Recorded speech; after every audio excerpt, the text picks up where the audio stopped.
الحمد لله نحمده ونستعينه ونستغفره ونعوذ بالله من شرور أنفسنا ومن سيئات أعمالنا من يهده الله فلا مضل له ومن يضلل فلا هادي له ونشهد أن لا إله إلا الله وحده لا شريك له ونشهد أن سيدنا ومولانا محمدا عبده ورسوله أما بعد فأعوذ بالله من الشيطان الرجيم بسم الله الرحمن الرحيم إنما يريد الله ليذهب عنكم الرجس أهل البيت ويطهركم تطهيرا صدق الله العظيم وصدق رسوله النبي الكريم ونحن على ذلك لمن الشاهدين والشاكرين والحمد لله رب العالمين اللهم صل على سيدنا ومولانا محمد وعلى آل سيدنا ومولانا محمد وبارك وسلم وصل علیہ۔ انتہائی قابل احترام سامعین گرامی، سابقہ چند مجلسوں سے ہماری گفتگو چل رہی ہے تذکرہ امام حسین رضی اللہ عنہ کی بابت، اور سابقہ مجلس میں ہم نے حضرت امام حسین رضی اللہ عنہ کی چند صفات وہ گوش گزار کی تھی۔ آج بھی انشاءاللہ ان کی چند صفات کا تذکرہ کریں گے تاکہ وہ صفات ہمارے اندر بھی منتقل ہوں اور ہم بھی ان پاک ہستیوں کا اتباع کر کے تابعداری کر کے اللہ تعالیٰ کے ہاں سرخرو ہو سکیں۔ حضرت امام حسین رضی اللہ عنہ ویسے تو دیکھا جائے، آپ نسب دیکھیں، نسبت دیکھیں، مرتبہ دیکھیں کہ جو شیر خدا سیدنا علی المرتضیٰ رضی اللہ عنہ کے بیٹے ہیں اور سیدہ فاطمۃ الزہرا رضی اللہ عنہ کے لخت جگر ہیں اور نبیوں کے امام، دو جہانوں کے سردار رسول اللہ صلی اللہ علیہ وسلم کے نواسے ہیں، جن کے کان میں پہلی آواز وہ ایسی ہستی کی زبان اطہر سے نکلے ہوئے الفاظ بنے ہوں کہ جو اللہ جل شانہ کے بعد اگر جن کا مقام ہے تو وہ اللہ کے حبیب حضرت محمد مصطفیٰ صلی اللہ علیہ وسلم کی ذات۔ اور اسی طرح جس ہستی کی لعاب کے ساتھ سب سے پہلا لعاب جو لگا ہو، جو گیا ہو، وہ رسول اللہ صلی اللہ علیہ وسلم کا لعاب ہو، تو ان کے علم و حکمت کا اور ان کے منبع صفات ہونے میں کس کو شک ہو سکتا ہے، اور وہ کیا کچھ صفات اپنے اندر لیے ہوئے نہیں ہوں گے۔ یقیناً وہ جو ظاہری شکل و صورت میں جناب رسول اللہ صلی اللہ علیہ وسلم کی شبیہ تھے، تو وہ معنوی، روحانی اور اخلاقی اعتبار سے بھی جناب رسول اللہ صلی اللہ علیہ وسلم کا پرتو تھے۔ وہ آپ علیہ السلام کی صفات میں اور آپ علیہ السلام کی سنت میں رنگے اور ڈھلے ہوئے تھے۔ وہ جب گفتگو کرتے تھے تو ان کے ہر جملے اور لفظ سے علم کی خوشبو مہکتی تھی۔ وہ درس و تدریس کے حلقے لگانے والے، وہ امت کو توحید کا اور وہ اسلام کے حق کا پرچار کرنے والے، اور وہ جرأت اور شجاعت کی تصویر اور وہ حق گوئی کے اندر بے باک ہستی حضرت امام حسین رضی اللہ عنہ، جو گویا کہ دین حق کی ایک علامت بن کر ابھرے۔ ان کی ہر بات بے مثال، ہر وصف ان کا لاجواب تھا۔ تو ان کی صفات میں سے ایک صفت تھی عفو و درگزر، تحمل و بردباری، معافی، درگزر کر دینا، معاف کر دینا، بدلہ نہ لینا۔ حتیٰ کہ اگر کوئی حضرت امام حسین رضی اللہ عنہ کی گستاخی کا ارتکاب کر لیتا، جیسے کہ اس زمانے میں دیہاتی ہوتے تھے، دیہاتی آپ نے واقعات سنے ہوں گے کہ دیہاتی جب نبی پاک صلی اللہ علیہ وسلم کی مجلس میں بھی آ جاتے تو ان کو آداب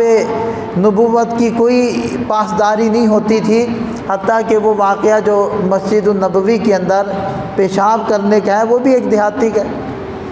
وہ بیچارے زندگی کے آداب سے اس قدر دور اور نابلد ہوتے تھے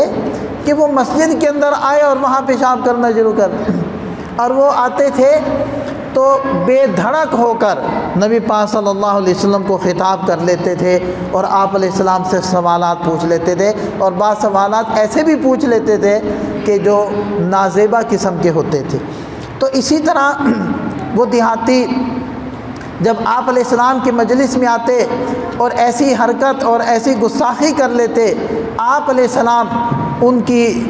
درگزر کا معاملہ فرماتے اور ان کی داروگیر نہ فرماتے۔ اسی طرح حضرت امام حسین رضی اللہ عنہ جو اپنے نانا جان کی عملی اور روحانی تصویر تھے، وہ بھی درگزر کے پہاڑ تھے اور نرمی کے ایک پہاڑ تھے کہ وہ بھی نرمی اور سختی جو ہے نرمی کا دامن ہاتھ سے نہ جانے دیتے، اور انتہائی بردباری سے مسکرا کر جواب دیتے اور اس دیہاتی کی گستاخی کے اوپر کسی قسم کی کوئی قدغن نہ لگاتے۔ حتیٰ کہ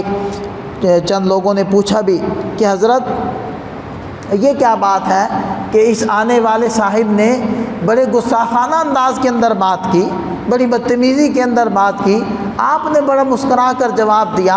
آپ نے بڑی نرمی کا اظہار کیا، یہ کیا بات تھی؟ اس کو آپ بھی ڈانٹ دیتے۔ تو حضرت امام حسین رضی اللہ عنہ فرماتے کہ میرے نانا جان نے ہمیں سختی کرنے کی اجازت نہیں دی، ان کی تعلیمات نہیں ہے کہ ہم سختی کریں، ہم بدتمیزوں کے ساتھ بدتمیزی کریں، یہ ان کی تعلیم نہیں۔ اور فرماتے کہ ہمارے نانا جان نے ہمیں بتایا کہ کوئی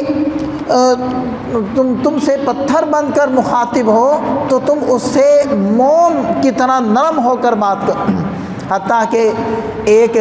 دیہاتی نے بدتمیزی کے انداز میں جب بات کی تو بعد میں جب حضرت امام حسین رضی اللہ عنہ نے بڑی نرمی سے اس کو جواب دیا تو بعد میں پوچھنے والوں کے جواب میں حضرت امام حسین رضی اللہ عنہ نے ارشاد فرمایا کہ دیکھو تو صحیح، وہ ایک دیہاتی تھا، وہ ایک ان پڑھ اور آداب سے ناآشنا آدمی تھا، ایک دیہاتی آدمی تھا، اس نے بدتمیزی کے انداز کے اندر بات کی۔ اگر میں بھی اسی کے انداز میں بات کروں جو کہ میں علی المرتضیٰ رضی اللہ عنہ کا بیٹا ہوں، جو کہ میں میرے نانا جان حضرت محمد رسول اللہ صلی اللہ علیہ وسلم ہیں جو نبیوں کے سردار ہیں، میں ان کا نواسہ ہو کر، علی المرتضیٰ کا بیٹا ہو کر میں بھی اسی انداز کے اندر بات کرنے لگوں گا تو میرے اور اس کے اندر فرق کیا رہے گا؟ کوئی تو فرق ہونا چاہیے۔ تو بعض دفعہ ہم سے بھی ایسی حرکتیں ہو جاتی ہیں کہ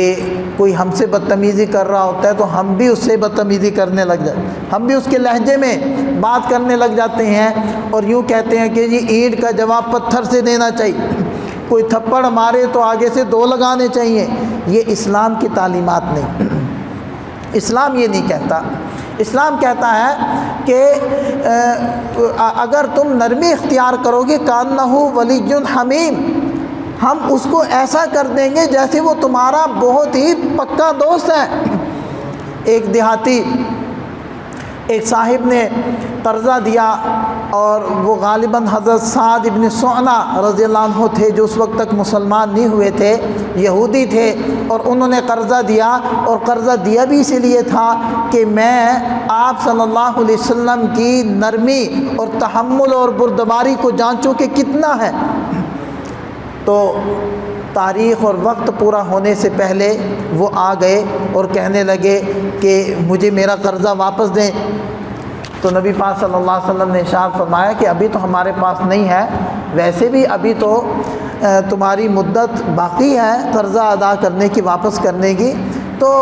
ابھی ہے بھی نہیں ہمارے پاس دینے کے لیے، تو جب آئے گا ہم آپ کو دے دیں گے۔ تو انہوں نے فوراً آگے سے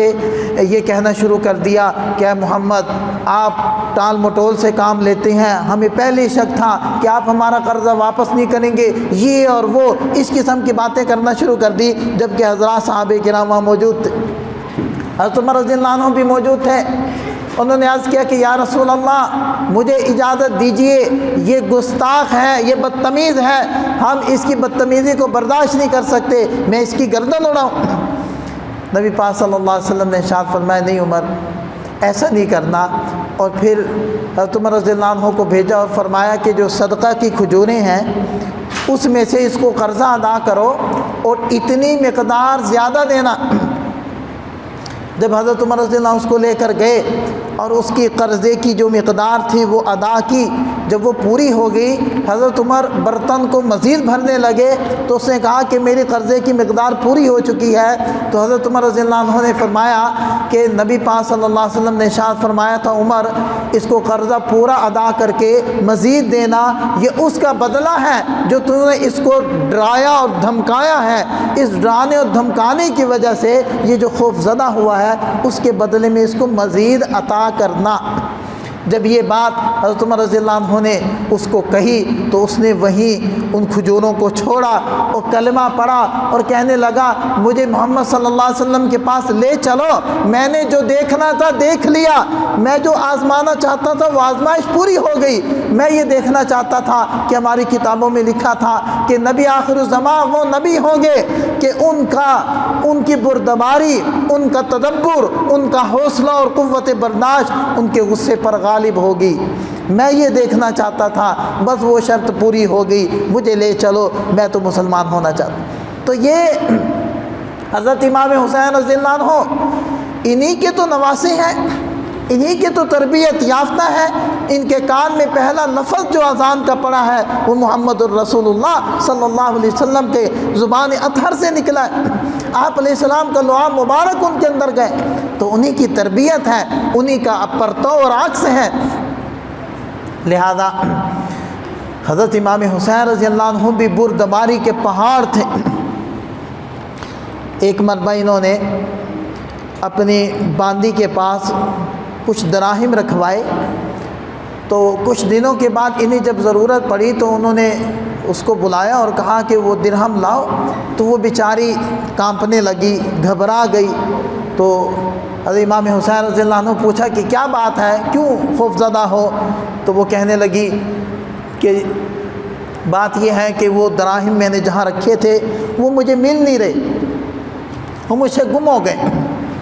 تو حضرت امام حسین رضی اللہ عنہ نے ارشاد فرمایا تمہیں پریشان ہونے کی ضرورت نہیں ہے، جو تقدیر میں تھا وہ ہو گیا، تو اب صبر کرو، اللہ تعالیٰ اس کا بدلہ دیں گے۔ پھر یہ باہر تشریف لے گئے تو باہر کسی صاحب نے 400 درہم حضرت امام حسین رضی اللہ عنہ کو ہدیہ پیش کیا، تو وہ یہ لے کر گھر تشریف لائے، باندی کو بلایا اور فرمانے لگے کہ تمہارے پاس کتنے درہم رکھوائے تھے؟ وہ کہنے لگی 210 درہم۔ تو امام حسین رضی اللہ عنہ فرمایا کہ یہ لو، اس میں سے 210 درہم یہ اللہ تعالیٰ نے انتظام فرما دیا، اور 190 درہم جو بچ گئے ہیں یہ بھی لے لو، یہ تمہارے اس خوف کا بدلہ ہے، تمہاری اس ٹینشن اور پریشانی کا بدلہ ہے جو تم نے ان کے گم ہو جانے کی وجہ سے اٹھائی۔ تو دیکھیں کسی کا کوئی ملازم ایسا کر دے تو یہ تقریباً 50-60 ہزار روپے کی قریب رقم بنتی ہے۔ تو اتنی بڑی رقم کسی کا کوئی ملازم گم کر دے اور پھر وہ بدلے میں آگے سے یہ بات ارشاد فرمائے اور مزید رقم اس کو دے دیں، اور وہ جو پریشانی اس کو ہوئی تھی اس کے بدلے میں بھی کچھ رقم دے دیں، ایسا کون کرتا ہے؟ ہم تو 100 روپے کے بدلے میں اس کی اگلے کی ماں بہن ایک کر دیں گے، 100 روپے کے بدلے۔ اور یہاں تو ایسے ایسے واقعات بھی ہے کہ 5-5 روپے کے بدلے میں بھی قتل ہو گئے، گردنیں کٹ گئیں، فائرنگ ہو گئی، گولیاں چل گئی، 10-20 روپے کے بدلے۔ تو بردباری، تحمل، برداشت، اپنے آپ کو قابو میں رکھنا، یہ حضرت امام حسین رضی اللہ عنہ کی صفت۔ ایک مرتبہ انہوں نے دعوت کی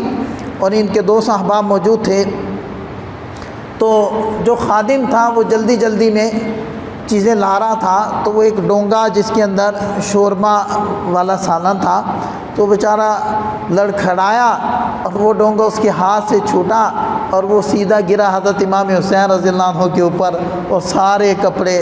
وہ اس کی وجہ سے خراب ہو گئے، گرم بھی تھا۔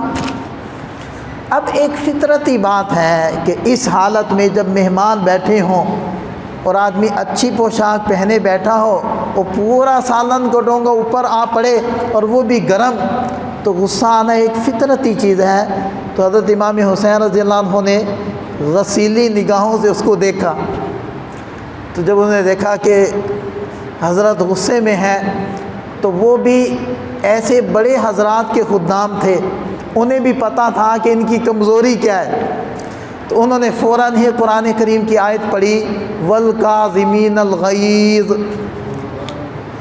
کہ اللہ والے تو وہ ہوتے ہیں جو غصے کو پی جاتے ہیں، غصے کو پی جاتے ہیں۔ یہ آیت مبارکہ کا حصہ سنتے ہی حضرت امام حسین رضی اللہ عنہ نے وہ غصے والی نگاہیں نیچی کر لی اور اس کو گھورنا ختم کر دیا۔ تو جب اس نے دیکھا کہ یہ تو اثر کر گئی، تو انہوں نے اس آیت کا اگلے حصہ پڑھا وَالْعَافِينَ عَنِ النَّاسِ، اور لوگوں کو معاف بھی کرتے ہیں۔ تو انہوں نے حضرت امام حسین رضی اللہ عنہ نے مسکرا کر فرمایا چلو میں نے تمہیں معاف کیا، تم سے جو خطا ہوئی وہ معاف کر دی۔ اس نے دیکھا کہ لوہا گرم ہے، ایک اور چوٹ لگا دوں، اس آیت مبارکہ کا اگلا حصہ بھی پڑھا واللہ یحب المحسنین، اور اللہ احسان کرنے والوں سے محبت کرتے ہیں۔ اب احسان کیا ہو سکتا تھا؟ حضرت امام حسین رضی اللہ عنہ نے فرمایا جا میں نے تجھ پر احسان کیا تجھ کو آزاد کر کے۔ تو یہ دیکھیں اپنی گستاخی اور اس قدر وہ حرکت کرنے والے، غصہ دلانے والی حرکت، وہ تو قابل سزا تھے، لیکن ان کے اوپر وہ حضرت امام حسین رضی اللہ عنہ احسان کر رہے ہیں۔ تو ہم بھی تھوڑا سا اپنا موازنہ کریں کہ حضرت امام حسین رضی اللہ عنہ کا ہم نام تو لیتے ہیں اور ان کی پیروی اور اتباع کرنے کا دم بھی بھرتے ہیں، تو کیا آیا ان کی صفات ہمارے اندر ہے؟ اتنی قوت برداشت میرے اندر ہے کہ میں اپنے ماتحت اور اپنے سے جو نیچے ہوگا اس کی ایسی گستاخی یا اس کی ایسی غلطی کو برداشت کروں، اور صرف برداشت ہی نہ کروں، معاف کروں، صرف معاف ہی نہ کروں، اس پر احسان کروں؟ ایسے کیسے ہو سکتا ہے؟ وہ کر گئے، وہ کر گئے۔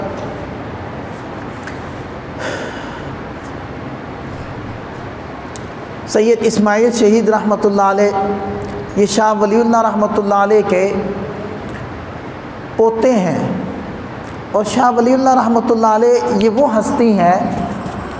کہ پاکستان کے اندر جتنے بھی مکاتب فکر موجود ہیں اور ان کے جتنے بھی علماء ہیں،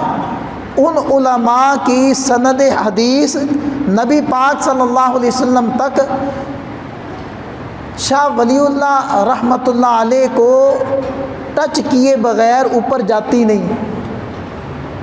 ٹھیک ہے جی، آپ یوں سمجھ لیں دوسرے الفاظ میں کہ بر صغیر پاک و ہند کے تمام مکاتب فکر کے علماء کے متفق علیہ جو استاد ہیں وہ حضرت شاہ ولی اللہ محدث دہلوی رحمۃ اللہ علیہ ہیں، کیونکہ بر صغیر پاک و ہند کے اندر سب سے پہلے حدیث کا علم لانے والے وہ یہی ہستی ہیں، شاہ ولی اللہ رحمۃ۔ ان کے پوتے ہیں سید اسماعیل شہید رحمۃ اللہ علیہ، تو یہ دہلی کی جامع مسجد کے اندر بیان کر رہے تھے۔ اب میں یہ واقعہ سنانے لگا ہوں قوت برداشت کے اوپر۔ اب ان شہزادے کا آپ مرتبہ جانے کیا ہے، اور ان کے ساتھ لوگوں کی محبت کا عالم کیا ہوگا۔ تو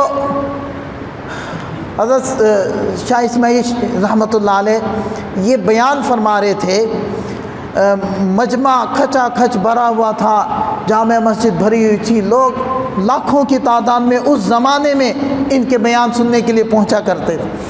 ان کی مقبولیت کا آپ اندازہ اس سے لگا لیں۔ اور یہ جو بالا کوٹ کے اندر ان کا مزار موجود ہے، کسی کا جانا ہو نا بالا کوٹ، تو بالا کوٹ شہر کے اندر ضرور رکیں، تو تھوڑا سا نیچے اتریں گے تو ان کے استاد صاحب سید احمد شہید رحمۃ اللہ علیہ ان کا مزار موجود ہے، ان کی قبر موجود ہے۔ اور تھوڑا سا اوپر کی جانب جائیں گے آپ شہر میں ہی تو وہاں سید اسماعیل شہید رحمۃ اللہ علیہ کی قبر موجود ہے۔ یہ سکھوں کے ساتھ ان کی اس علاقے کے اندر جنگ ہوئی تھی جس کے اندر یہ حضرات شہید ہوئے تھے۔ خیر، تاریخ کا پورا ایک باب ہے، آپ حضرات کو کبھی فرصت ملے تو ضرور اس تاریخ کو پڑھنا،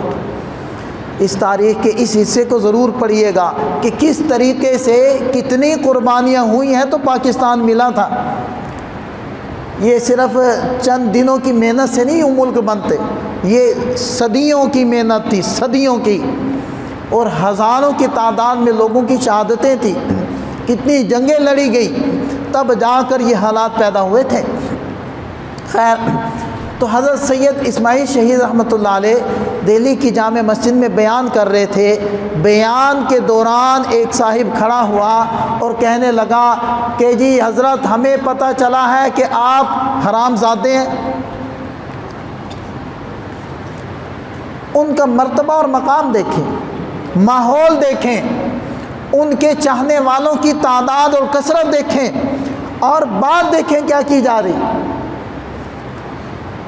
ہمارے جیسا کوئی ہوتا نا تو خود بھی اس کو لان تان کرتا اور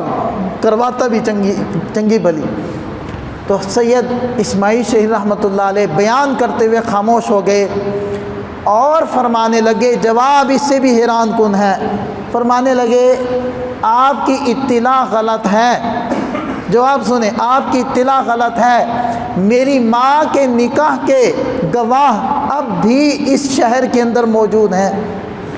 جواب دیکھیں آپ کہ اعتراض پتھر کی طرح تھا اور جواب موم کی طرح نرم تھا۔ کیا ایسے جوابات جب دیے جائیں گے تو اگلا موم نہیں ہو جائے گا، اگلا پاؤں میں نہیں گر جائے گا؟ حضرت امام ابو حنیفہ رحمۃ اللہ علیہ ان کو پتہ چلا کہ کوئی فلانے صاحب ہیں جو گستاخیاں کرتے ہیں، بدتمیزیاں کرتے ہیں، گالیاں دیتا ہے۔ تو امام صاحب نے ایک دن گھر آئے اور بہت ساری اشرفیاں لی اور وہ لے کر اس کے دروازے پر، وہ دیکھ کر حیران کہ جن کو میں گالیاں نکالتا تھا وہ سامنے آئے کھڑے ہیں، اور ہدیہ لے کر، ہدیہ بھی چاولوں کی پلیٹ نہیں، ہم ہدیہ دیتے ہیں چاولوں کی چھوٹی سی پلیٹ میں تھوڑے سے چاول ڈال کے، وہ اگر گھر کے افراد میں تقسیم کرے نا تو ایک ایک لقمہ ہے، اور عام طور پر نا وہ گھر میں بچوں کی لڑائی ہوتی ہے اس پلیٹ پر، وہ کہتے ہیں میں نے کھانے، وہ کہتے ہیں میں نے کھانے۔ تو ہدیہ بھی تھوڑا سا نا آدمی حساب کتاب لگا کے بھیجا کرے تو پھر ہدیے کا فائدہ ہوتا ہے، محبت بڑھانی مقصود ہے نا، کوئی نام تھوڑی کرنا ہے۔ تو حضرت امام صاحب ہدیہ لے کر باہر، حیران پریشان، یہ کیا؟ امام صاحب فرمانے لگے کہ تم میری غیبتیں کرتے ہو، مجھے گالیاں نکالتے ہو، تو تم اپنی نیکیاں مجھے دے دیتے ہو، تو میں نے سوچا کہ میں بھی تو کچھ تمہیں ہدیہ کروں، نیکیاں تو ساری تمہاری مجھے مل گئی، تو چلو دنیا کا کچھ فائدہ میں بھی تمہارا کر دوں، اس لیے میں یہ اشرفیہ لے کر وہ پاؤں میں گر گئے۔ تو یہی قرآن کہتا ہے کانہ ولی حمیم، تم اس کے ساتھ نرمی کر کے تو دیکھو، پھر دیکھو وہ تمہارے پاؤں میں گرتا ہے، وہ ایسا ہو جائے گا گویا کہ تمہارا پکا دوست ہے۔ تو یہ حضرت امام حسین رضی اللہ عنہ کی یہ اخلاق تھے کہ نرمی کوٹ کوٹ کر بھری، معاف کرنا تو ان کا طبیعت ثانیہ تھی ان کی۔ تو اسے ہمیں بھی سیکھنا چاہیے اور ہمیں بھی اپنے اندر چینج لانا چاہیے، اور معافی والا جذبہ، قوت برداشت والا جذبہ ہمیں اپنے اندر بھی پیدا کرنا چاہیے۔ پھر اسراف سے وہ بہت زیادہ کتراتے ہیں۔ دیکھیں نبی پاک صلی اللہ علیہ وسلم نے ارشاد فرمایا کہ ما آل من اقتصد، جو خرچ کے اندر میانہ روی اختیار کرے گا وہ کبھی بھی غریب نہیں ہوگا۔ کیا مطلب؟ جیسے اردو کا محاورہ ہے نا، چادر دے کر پاؤں پھیلاؤ، جتنی آمدن اس کے مطابق خرچ، خرچ کے اندر ایسا نہیں ہے کہ آج پیسے آ گئے تو شے خرچیاں اور فضول کی چیزیں، اور کل کو ختم ہو گئے تو پھر ضرورت کی چیزیں بھی نہیں لے پا رہے۔ تو اقتصاد اور میانہ روی سے جب چلیں گے مالداری کے اندر بھی، تو پھر جب تنگی کے حالات ہوں گے تو مشکلات کا سامنا نہیں کرنا پڑے گا۔ یاد رکھیں کہ آدمی سہولت کا عادی جلدی ہو جاتا ہے، اور تنگی کا عادی دیر سے کیا ہوتا ہے، ہوتا ہی نہیں، سہولت کا جلدی عادی ہو جاتا ہے۔ تو اس لیے جب فراوانی ہو تو اتنی سہولتوں کا اپنے کو عادی نہ بنائیں کہ کل کو جب تنگی آئے تو اس تنگی کو برداشت کرنا مشکل ہو جائے۔ اقتصاد میانہ روی کے ساتھ چل۔ تو حضرت امام حسین رضی اللہ عنہ کے اندر یہ بھی ایک بہت جو ہے نمایاں وصف تھا کہ فضول خرچی کو پسند نہیں کرتے۔ حالانکہ مالداری ماشاءاللہ کہ تاجر بھی تھے، تجارت کی آمدن بھی تھی، اس کے علاوہ جائیداد کی آمدن بھی تھی، اس کے علاوہ بیت المال سے بھی وظیفہ متعین تھا، وہ بھی ملتا تھا۔ اس کے علاوہ حضرت امیر معاویہ رضی اللہ عنہ کی طرف سے ایک خطیر رقم بطور ہدیے کے دی جاتی تھی، اور اس کے علاوہ عمومی طور پر حضرات صحابہ کرام کا جو مزاج تھا اور صحابہ کرام کی اولاد کا جو مزاج تھا وہ حضرت امام حسین اور دیگر جو نبی پاک صلی اللہ علیہ وسلم کی اولاد تھی یا آپ علیہ السلام کے تعلق والے تھے، قرابت والے تھے، ان کو ہدیہ دینے کا رواج عام صحابہ میں وہ موجود تھا۔ تو مالداری کے اندر الحمدللہ حضرت امام حسین رضی اللہ عنہ کو کوئی تنگی نہیں تھی۔ اگر یہ واقعات آتے بھی ہیں کہ حضرت امام صاحب نے خشک روٹی چبا کر گزارا کیا، تو یہ ان کا وہی بڑا پن تھا کہ جیسے نبی پاک صلی اللہ علیہ وسلم کا فقر اختیاری تھا، اضطراری اللہ تعالیٰ کی طرف سے نہیں تھا۔ اللہ تعالیٰ کی طرف سے تو آفر موجود تھی۔ اگر آپ کہیں تو مکہ کے پہاڑ سونے کے بننے، جہاں آپ جائیں ساتھ جائیں، جتنا خرچ کریں خرچ کر لیں، بقیہ آپ کے لیے ذخیرہ ہے۔ تو آپ علیہ السلام نے کیا ارشاد فرمایا تھا؟ اے اللہ میں کیا چاہتا ہوں، ایک وقت کا کھاؤں شکر کروں، دوسرا وقت کا نہ پاؤں تو صبر کروں۔ اس کو کہتے ہیں فقر اضطراری نہیں تھا، اختیاری تھا۔ تو اسی طرح حضرت امام حسین رضی اللہ عنہ کے اوپر مالداری اور مال کے فراوانی میں کوئی کمی نہیں تھی۔ اگر فقر تھا بھی کبھی آ جاتا تھا تو وہ اختیاری ہوتا تھا، یعنی اپنے پاس جو مال آتا تھا اس کو صدقہ کر دیتے تھے، خرچ کر دیتے تھے، اور بعض دفعہ اپنے اوپر فاقہ بھی آ جاتا تھا۔ تو اسی طرح انہوں نے دیکھا کہ ایک تاجر، اس نے گھر کا بہت سارا سامان خریدا، تو اس میں کچھ ایسی چیزیں حضرت امام حسین رضی اللہ عنہ نے دیکھی جو اس کی ضرورت کی بظاہر نہیں تھی۔ تو حضرت امام صاحب نے اس کو سمجھایا اور ڈانٹا کہ یہ تم کیا کر رہے ہو، تمہارے پاس مال زیادہ ہے تو اس کا کیا مطلب ہے کہ تم تبذیر کرنے لگ جاؤ؟ اللہ تعالیٰ تو قرآن میں منع کرتا ہے وَلَا تُبَذِّرْ تَبْذِيرًا کہ تبذیر مت کرو، اور اِنَّ الْمُبَذِّرِينَ كَانُوا إِخْوَانَ الشَّيَاطِينَ مبذرین، فضول خرچی، بے جا بے دھڑک اور بلا ضرورت مال خرچ کرنے والے وہ شیطان کے بھائی ہیں، یہ تم کیا کر رہے؟ اس نے معذرت کی اور جو غیر ضروری چیزیں تھیں اس کو واپس کیا اور صرف ضرورت کی چیزیں خریدی۔ تو اس میں ہمارے لیے لرننگ یہ ہے، ہمارے لیے سبق یہ ہے کہ ہم بے جا مال کو خرچ نہ کیا کریں۔ اور آج آپ دیکھ لیں کہ ہماری خوشی اور غمی میں کتنی جگہیں ایسی ہیں کہ جہاں بے جا مال خرچ ہو رہا ہے، اتنا مال لگانے کی ضرورت ہی نہیں، اور بعض جگہ ایسی ہوتی ہیں جہاں مال خرچ کرنا ہی گناہ ہے لیکن ہم بے دھڑک کر رہے ہیں۔ مال خرچ کرنا وہاں گناہ ہے اور آپ کر رہے ہیں، تو یہ تبذیر کے اندر داخل نہیں ہوگا۔ جب جہاں مال خرچ کرنے کی جگہ ہے وہاں ضرورت سے زائد خرچ کرنا گناہ ہے، جس کو اسراف کہتے ہیں، تو جہاں ضرورت کا محل ہی نہیں ہے وہاں خرچ کرنا کیسے جائز ہوگا؟ وہ تو اسراف سے اگلا درجہ تبذیر ہے۔ تو اس لیے ہم اپنی زندگی کا بھی جائزہ لیں۔ اسی طرح حضرت امام حسین رضی اللہ عنہ کی ایک نمایاں صفت یہ تھی کہ جب بھی کسی پریشانی میں مبتلا ہوتے فوراً نماز کے اندر مشغول ہو جائے۔ کسی نے کہا حضرت آپ جب پریشانی میں پڑھتے ہیں تو نماز پڑھنے لگ جاتے ہیں، کیا نماز سے یہ پریشانی دور ہوگی؟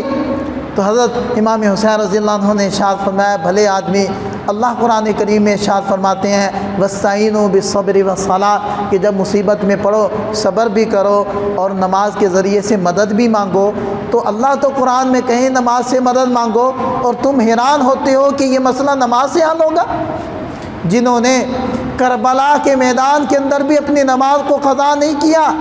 نماز کو نہیں چھوڑا، وہ عام حالات میں نماز کو چھوڑ سکتے تھے، اور جو معمولی پریشانی میں نماز کی طرف متوجہ ہو جاتے ہوں، نوافل اور صلاۃ الحاجت کا اہتمام کرتے ہوں، وہ بھلا فرض نماز چھوڑ سکتے تھے؟ تو آج حسینی کہنے والے فرض نمازی غائب ہے۔ بعض لوگوں کا حال یہ ہے کہ جی فجر پڑھنی مشکل ہے، کہ جی صبح اٹھنا مشکل ہے۔ بعض لوگ ایسے بھی آپ کو نظر آئیں گے جو ایک ہفتے کے بعد مسجد میں آئیں گے، کہ ایک ہفتے کے بعد اللہ کی نعمتیں استعمال کرتے ہیں۔ کیا حضرت امام حسین رضی اللہ عنہ ایک ہفتے کے بعد مسجد میں تشریف لایا کرتے تھے؟ کیا نبی پاک صلی اللہ علیہ وسلم نے نابینے کو بھی اجازت دی ہے کہ وہ مسجد میں لائیں؟ آپ علیہ السلام نے تو ان لوگوں کے گھروں کو جلانے کے بارے میں ارشاد فرمایا تھا کہ جو مسجد میں نماز نہ پڑھیں گھروں میں پڑھ لیں۔ تو جو پڑھتے ہی نہیں ہیں پھر ان کا کیا حکم؟ ان کے بارے میں تو آپ علیہ السلام کا صریح ارشاد یہ ہے کہ من ترک صلاۃ متعمدا فقد کفر، جس نے جان بوجھ کر ایک نماز چھوڑ دی وہ کافر ہو گیا، وہ کافر ہے۔ اگرچہ بہت سارے ائمہ اس کی تعویل کرتے ہیں کہ اس سے مراد یہ ہے کہ اس کا فعل کافروں والا فعل ہے، ورنہ امام احمد غالباً امام احمد رحمۃ اللہ علیہ جو عام طور پر ظاہر کو دیکھ کر چلتے ہیں، وہ اس حدیث کی بنا پر فتویٰ دیتے ہیں کہ جو شخص صحت مند ہونے کے باوجود ایک فرض نماز چھوڑ دے وہ کافر ہو گیا، اس کا نکاح ٹوٹ گیا، وہ توبہ کرے، ورنہ اس کو اسلامی مملکت وہ قتل کر دے، کیونکہ وہ کافر ہو گیا، مرتد ہو گیا۔ اتنا بڑا حکم امت چھوڑے بیٹھی۔ ہمارے بہت سارے نوجوان مجھ سے پوچھتے ہیں کہ جی محرم الحرام کے دنوں میں ہم سبیل لگائیں، ہم لوگوں کو پانی پلائیں۔ پانی پلانے کی تو فکر ہے، اور جس عمل کے چھوڑنے سے آدمی اسلام سے نکلتا ہے اس کی کوئی فکر نہیں۔ بس یوں کہ بہت سارے کام ہم لوگوں نے جاری کر لیے، سال بعد وہ کام کر کے ہم سمجھتے ہیں کہ ہم نے محبت کا حق ادا کر دیا، ہم نے اسلام کا حق ادا کر دیا۔ اب پورے سال چھٹی، سال کے بعد جب یہ موقع آئے گا پھر ہم 2 4 5 7 ہزار کا خرچہ کر دیں گے، پھر اگلے سال تک کا کام چل جائے گا۔ تو میرے محترم دوستو، ایسا نہیں ہوگا۔ اگر ہم سچے حسینی بننا چاہتے ہیں، اگر ہم کل کو بروز قیامت اہل بیت کے قدموں میں اٹھنا چاہتے ہیں اور ان کی سچی پیروکار بننا چاہتے ہیں، تو ہمیں نماز کا اہتمام کرنا ہوگا۔ ہاں جی، نماز کی غیر حاضری کسی صورت میں نہ اپنے لیے آپ جائز قرار دیں، نہ اپنی اولاد کو کے لیے جائز قرار دیں، نہ ان کی غیر حاضری کو آپ برداشت کریں۔ یہ فرض ہے، یہ اللہ کا فرض ہے۔ اسلام کہتا ہے کہ تم کھڑے ہو کر نماز پڑھو، نہیں پڑھ سکتے بیٹھ کر پڑھو، نہیں پڑھ سکتے لیٹ کر پڑھو، پڑھنی ضرور ہے۔ کوئی اتنا لاچار ہو گیا کہ وہ بیچارہ سر نہیں ہلا سکتا، تو اسلام کہتا ہے اچھا ابھی رک جاؤ، جب دوبارہ اتنے اس قابل ہو جاؤ کہ سر ہلا سکو تو پھر تمہاری ٹانگیں قبلے کی طرف ہو جائیں گی اور تم نے سر ہلا کر نماز پڑھنی ہے۔ وہ جی بڑا آپریشن ہوا ہے، سارا بستر خون سے بھرا ہے، اور اس کو اٹھا کر چادر نکال نہیں سکتے، تبدیل نہیں کر سکتے، وضو کروا نہیں سکتے۔ اسلام کہتا ہے کہ باہر سے تھوڑی سی مٹی لاؤ، اس کے ہاتھوں پر لگا کر اس کو تیمم کرواؤ۔ وہ چادر نہیں نکال سکتے، نہ نکالو، اسی طرح اس کا بیڈ گھما کر قبلہ کی طرف کرو اور اس کو نماز پڑھے۔ بڑے آپریشن والا نماز نہیں چھوڑ سکتا، ایکسیڈنٹ ہوا ٹانگ ٹوٹی ہوئی نماز نہیں چھوڑ سکتا، بیمار ہے نماز نہیں چھوڑ سکتا، اس کی کمر کی تکلیف ہے نماز نہیں چھوڑ سکتا، اس کے پاس پانی موجود نہیں نماز نہیں چھوڑ سکتا، یہ درخت پہ بیٹھا ہے، نیچے شیر بیٹھا ہے، یہ نیچے اترتا ہے جان جاتی ہے، نماز نہیں چھوڑ سکتا، درخت پہ بیٹھ کر نماز پڑھے۔ ایک آدمی ہوائی جہاز میں جا رہا ہے، نہ پانی ہے نہ مٹی ہے، اس کو کہتے ہیں فاقد الطہورین، ایک بھی پاک کرنے والی چیز نہیں ہے، نماز کا ٹائم ہے۔ اب کسی ایک طریقے سے پاکی تو ضروری ہے، پانی بھی جہاز میں نہیں، مٹی بھی نہیں، تو اسلام کہتا ہے کہ تم نماز کی شکل بنا لو۔ نماز تو تم پڑھ نہیں سکتے، نماز تم پڑھ نہیں سکتے، پاکی ضروری ہے، تو نماز پڑھنے کی شکل بناؤ۔ اس نماز کی بعد میں قضا کرو، لیکن اس وقت نماز کی شکل بناؤ تاکہ تم نماز چھوڑنے کے جرم کے مرتکب نہ ہو جاؤ، اور اس حدیث پاک کا فتویٰ تم پر نہ لگ جائے کہ جس نے جان بوجھ کر نماز چھوڑی وہ کافر ہو گیا۔ تم شکل بنا لو اور اللہ تعالیٰ کو یہ دکھا دو، اے اللہ کوئی بھی پاک کرنے والی چیز نہیں، اب میں بس یہی کر سکتا تھا، میں نے کر کے دکھا دیا۔ اس کے لیے بھی معافی نہیں۔ پھر ایک آدمی صحت مند ہے اور اپنی دکان پہ بیٹھا ہے، آمدن آ رہی ہے، گھر اچھا چل رہا ہے، کپڑے پہننے کے موجود ہے، جیب میں مہنگا موبائل موجود ہے، بیوی بچے موجود ہیں، اور یہ نماز کے لیے نہیں آتا، تو بتاؤ اس کے بارے میں کیا فتویٰ ہے؟ حدیث تو فتویٰ دے چکی، ہمارے پیارے نبی صلی اللہ علیہ وسلم فتویٰ دے چکے ہیں۔ میں پھر حدیث پڑھ دوں، یاد رکھیں آپ، من ترک صلاۃ متعمدا فقد کفر، جس نے جان بوجھ کر نماز چھوڑی وہ کافر ہو گیا۔ تو اس فتوے کو ہم خود بھی اپنے ذہن میں رکھیں اور اپنے متعلقین کو بھی سمجھائیں کہ یار سوچنے کی بات ہے، حضرت امام حسین اگر نماز چھوڑتے تو وہ چھوڑتے، جنگ کا میدان سجا ہے، اور ظہر کی نماز مسلمانوں نے ادا کی، نبی پاک صلی اللہ علیہ وسلم موجود ہیں، ظہر کی نماز کے بعد کافر آپس میں باتیں کرنے لگے، ابھی اس کے بعد ان کی ایک اور نماز آنے والی ہے، اور وہ نماز ان کو بہت زیادہ محبوب ہے، یہ جب اس نماز میں شریک ہوں گے پھر ہم سب یک بارگی حملہ کریں گے اور مسلمانوں کو ختم کر دیں۔ یہ مشورہ کفار کا ہو گیا۔ اللہ تعالیٰ نے حضرت جبریل علیہ السلام کے ذریعے سے وحی اتار دی۔ اب آپ سوچیں کہ جنگ کا میدان ہے، مسلمان تھوڑے ہیں، کافر زیادہ ہیں، اور کفار مشورہ کر چکے ہیں کہ عصر کی نماز کا وقت آنے والا ہے، ہم مسلمانوں پر حملہ کریں گے، تو اس وقت تو نماز کی معافی ہو جانی چاہیے تھی نا۔ اگر نماز معاف ہوتی تو اب ہوتی۔ اللہ تعالیٰ نے فرمایا نماز تو معاف نہیں ہے، تم دو حصوں میں تقسیم ہو جاؤ،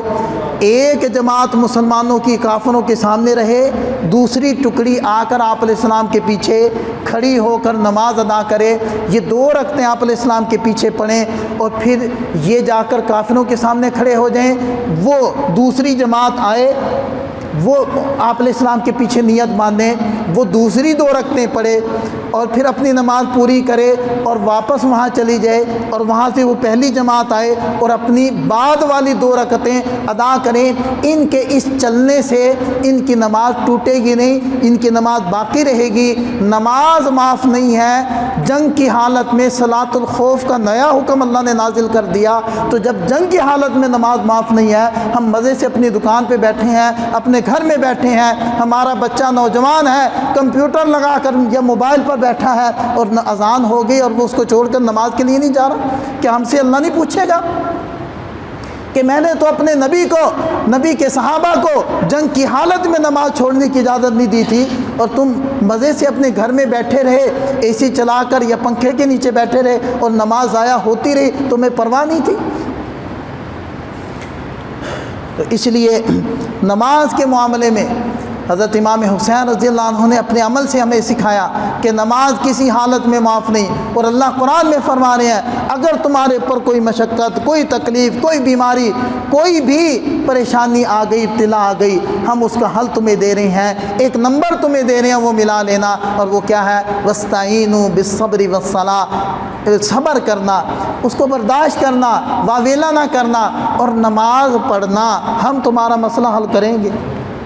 اللہ نے حل کرنا ہے تو حکم دیا یہ کرو، اگر حل ہی نہیں کرنا تھا تو اللہ تعالیٰ یہ حکم کیوں دیتے؟ تو یہ چند ایک صفات میں نے آج عرض کی، حضرت امام حسین رضی اللہ عنہ کا عفو درگزر بیان کیا، اسی طرح ان کا اسراف سے نفرت کرنا، اسی طرح ان کا ہر معاملے میں، ہر مصیبت میں، ہر تکلیف میں نماز کی طرف متوجہ ہو جانا، یہ ان کی صفت کو بیان کیا۔ اللہ تعالیٰ یہ صفات ہمیں بھی نصیب فرمائے۔ وآخر دعوانا الحمدللہ رب العالمین۔